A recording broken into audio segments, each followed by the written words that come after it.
Hello students, welcome to MBK Study. In this video, I am going to start a new other chapter called Reflection of Light at Curved Surfaces. In this video, I am going to discuss about introduction of this chapter, types of spherical mirrors, finding normal to a curved surfaces, terminology related to spherical mirror, and activity to find focus and focal length. So students, without delay, let's start the topic. Go to the wall, hold the acrylic sheet with your palm without bending it. It works as a mirror to reflect light rays. Ask your friend to focus light with a torch light on the sheet. Observe the reflected rays on the wall. When the light is focused on a plane surface, bending the sheet, the reflected ray is not converged at one place because the sheet acting as a plane mirror. Now, bend the sheet inwards in the shape of concave. Again, ask your friend to focus the light. Observe the reflected light on the wall.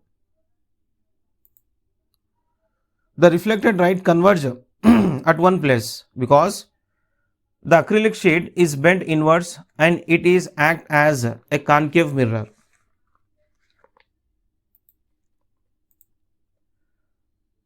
Now, bend the sheet outward in the shape of convex. Again, ask your friend to focus the light. Observe the reflected light on the wall. Reflected light rays are not converged. Of course, they diverge with low intensity because the acrylic sheet is bent outwards and it is act as a convex mirror.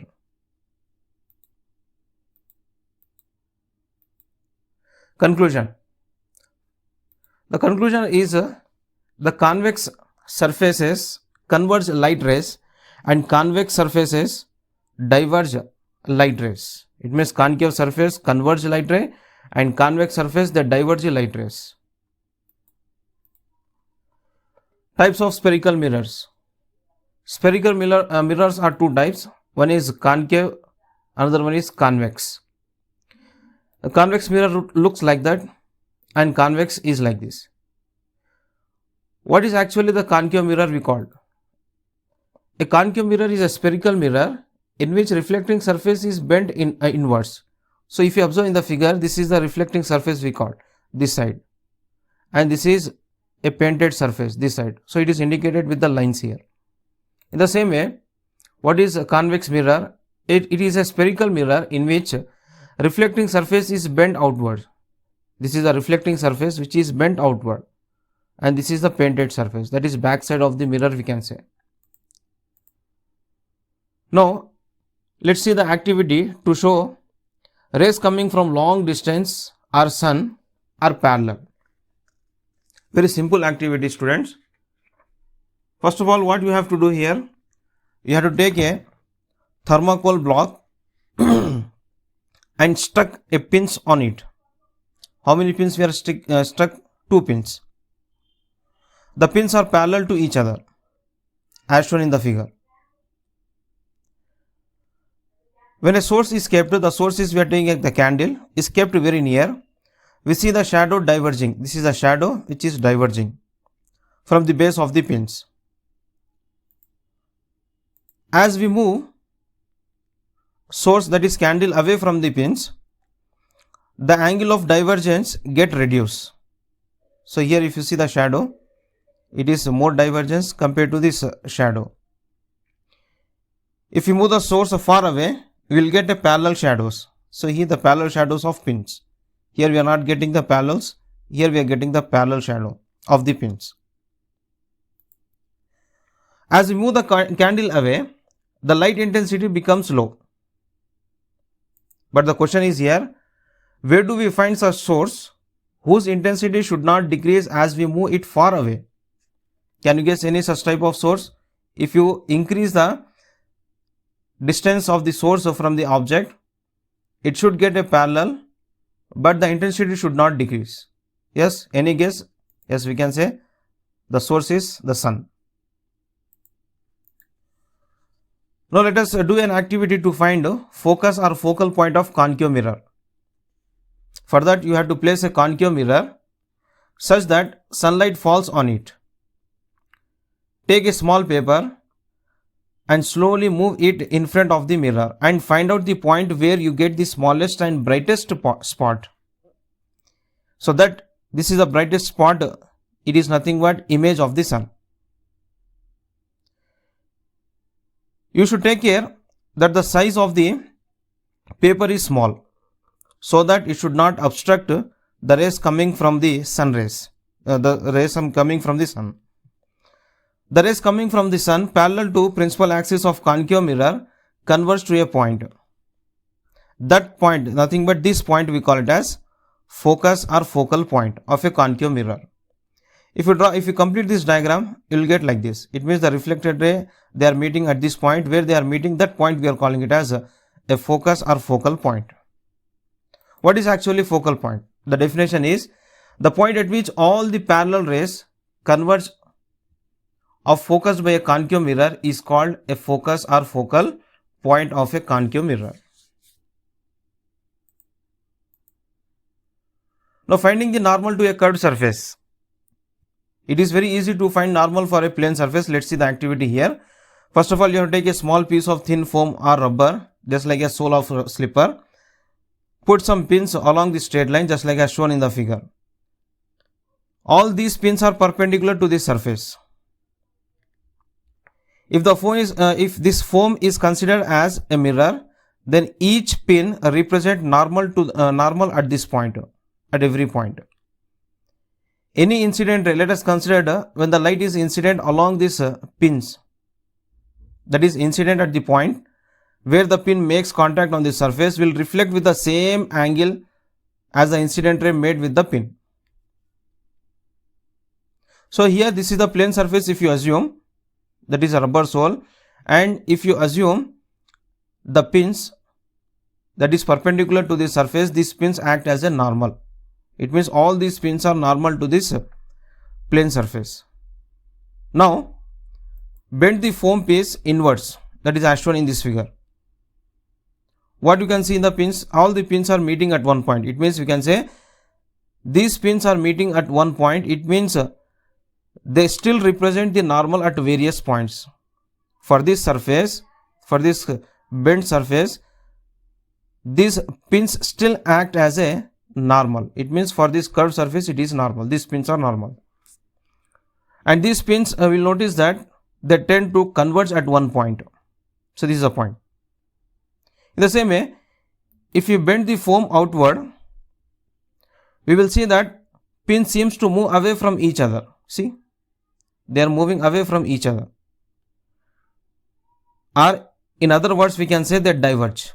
In this case, we are saying it is diverging. Here we can say they are diverging. So this gives an idea of what is likely to happen with a spherical mirror. A concave mirror is like a rubber sole bent inwards, and a convex mirror will be like a rubber sole bent outwards. Right. Recall a little bit of geometry while learning about the circles and tangents. You may have learned that radius is always perpendicular to the tangent to the circle drawn at the point. It means what is saying here is, if you draw a circle, it has the radius, and this radius is always perpendicular to the tangent at that point. At any point you can consider. And this radius acts as a normal to this circle. If you take a curved part of the circle, a part of the circle that is curved part, this radius act as a normal. This is what the explanation. Now let's see the terminology of spherical mirror. Consider a concave mirror. Now we'll see what are the terms related to this concave mirror or spherical mirror. It is also same for the convex mirror also. Let's see first pole. What is pole? It is denoted by letter P. if you see in the figure, the pole is actually in the middle of this mirror. So that's why we are calling it as it is a pole. It means the midpoint or geometrical center, this is the midpoint or geometrical center of the mirror is called a pole. It is denoted by letter P. Center of curvature. The center of curvature, to find out that, what you have to do means you have to draw the normal. When you draw the normal, you will see that all the normals are meeting at one point. Where the normals are meeting, that point we call it as a center of curvature, and is denoted by letter C. Or it is occurred to, this is a mirror which is a part of spherical mirror. If you complete this one, just draw imaginarily, you just assume that it is complete, a circle is completed. When you complete, you will get the center. It is actually sphere. When you complete it, becomes a sphere, and the center of the sphere, it act as a center of curvature for this curved surface. So that was the second definition. The center of the sphere at which the concave mirror belongs to it or belongs to is called center of curvature. The next one is principal axis.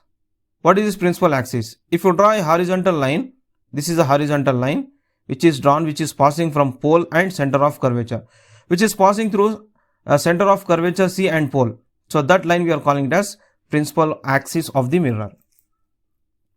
Radius of curvature. It is denoted by letter R.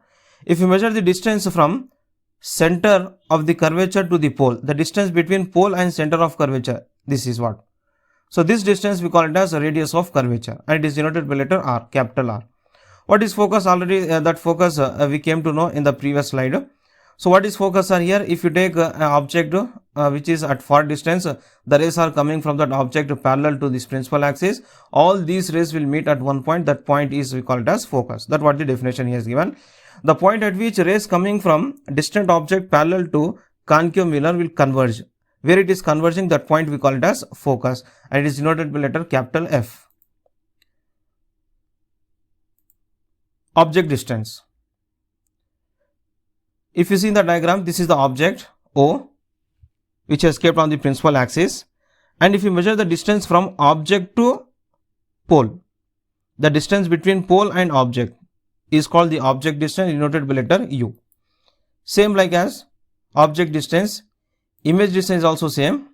This is the image, let us consider this is the image I. The distance from pole to image, this distance we call it as image distance, and is denoted by letter small v.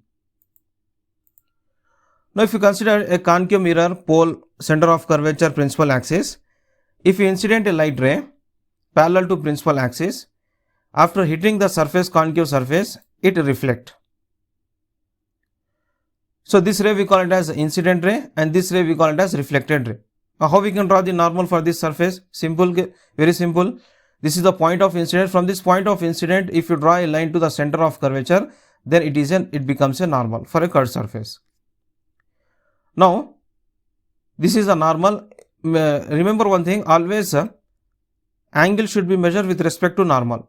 So here the incident ray is making the angle with the normal here. The angle made by this incident ray with the normal, this angle we call it as angle of incidence I. And this reflected ray is making the angle with the normal, this angle we call it as angle of reflection. According to the first law of reflection, angle of incidence I is equal to angle of reflection R. I is equal to R. Now let us do an activity to find focal length of concave and convex mirror. Let us consider this is a concave mirror. Rays are coming from the far object parallel to the principal axis and falling on the concave surface. After falling, you will see that the reflected ray will bend or converge at one point. That point we call it as focus. If you measure the distance between pole and focus, the distance between pole and focus, this distance we call it as a focal length, and it is denoted by letter small f. Remember one point here, the distance from pole to focus, how much it is there, the same distance from focus to center of curvature. This distance will also be same, that is small f. In the same way, if you take the convex mirror, the light rays are coming from the far object parallel to principal axis and falling on the mirror. Which side of the mirror? Convex surface of the mirror. The reflected ray will diverge, but here there is no chance of meeting. So that's why we have to draw a imaginary line by extending the reflected rays. When you extend these reflected rays, you will see that they are meeting at one point. That point we call it as focus. Here also same. If you measure the distance from focus to pole or pole to focus, this distance we call it as a focal length, and it is denoted by letter small f. Here also same. What the distance is there in between P to F? The same distance from C to F or F to C. So there is a relation between focal length and radius of curvature. See this one. Just now I said that the distance between P to F is equal to F to C. If you take radius is from C to P. R is equal to, can I write 2F? Yes, we can write. So R is equal to, we can say twice of focal length. If you want focal length, what we have to do? So you have to halve the radius. So F is equal to R by 2. This is what the relation between radius and focal length.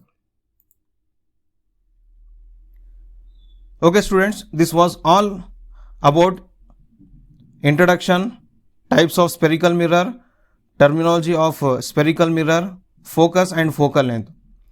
Hope you like this video. If so, don't forget to subscribe my channel and share this video with others. Thank you.